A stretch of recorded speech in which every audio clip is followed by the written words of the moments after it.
Hey, what's up, guys? So today we're going to be building a 400 to 450 gaming PC skylake. So the first thing we're going to do is get into the processor. The processor is the Intel Core i3 6100 3.7 dual core processor. This processor, it's $110. So, and it only has 2 cores. Has hyper-threading though. And yeah, so for the motherboard, we're gonna go with the Gigabyte GA-H110MA Micro ATX LGA 1151 socket motherboard. This motherboard is from Gigabyte. Gigabyte's a pretty reputable brand. I myself have a Gigabyte motherboard, and I haven't really had a problem with it. This motherboard, it's $50 on Amazon. So it has 2 DIMM slots. It can support up to 32 gigs of memory, and you have to get like 2 16-gig DIMMs, and it has DDR4. It doesn't have SLI support or anything like that. I think it has a USB 3.0 header, so if you get a case that has USB 3.0. For the memory, we're going to go with the Crucial Ballistic Sport LT 8GB DDR4 2400 speed memory.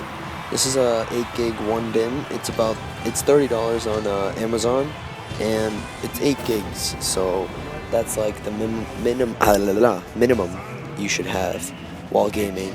You can later on upgrade to 16 or 24 without buying an extra DIMM.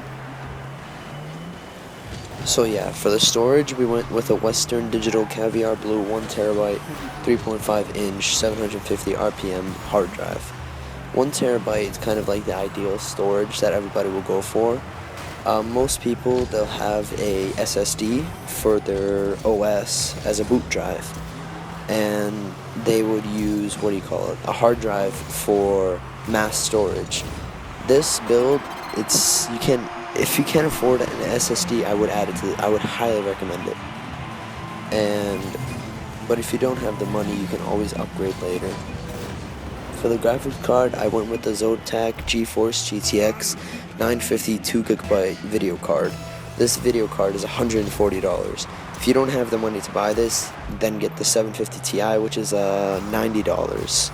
And if you get the 750 Ti, it will bring this whole entire total of the build down to $400. If you get this as a GeForce GTX 950, then it will bring the total to $450. So if you can't spare the $50, go with the 750 Ti. But the 750 Ti will do more than enough. It will be able to play medium to high settings on most low-end games at 720p and low to high at 1080p. But don't be expecting to play GTA 5 and all those open world games, because those rely on the CPU. So okay, the case I went with was a Cooler Master N200 Micro ATX case. This is a Micro ATX case that has 5.25-inch bay, which would most likely be either a fan controller or an optical drive that you might want to add later. It has 4 2.5-inch bays, which is the size of SSDs nowadays, and it has 3 3.5 bays, which is the hard drive bays. It has 2 USB 3.0 ports. Yeah, 2 or 1. I'm not 100% sure, but I think it's 2. The maximum length of a video card that you can fit in is about shy of 14 inches, so you can fit a very large graphics card in these. You can fit a total of 5 fans in here. If you want to add a radiator in the end, you can have a 240mm radiator in the front or the top, or a 120mm in the back. So the power supply I went with was an EVGA 500-watt 80+ certified ATX power supply. This power supply is more than enough to power this PC. You can even go with the 430-watt, but the 500-watt was way cheaper than the 430-watt, so I found no reason to go with the 430-watt. It's $35, $35.98 actually, on Amazon at the time of this recording.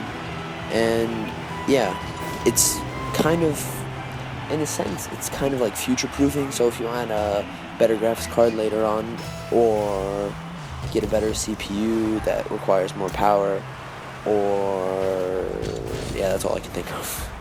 So in total, the PC is going to run you $456.29 if you get the 950. If you don't get the 950, it'll cost $50 less to get the 750 Ti, and then your total will be $406.29.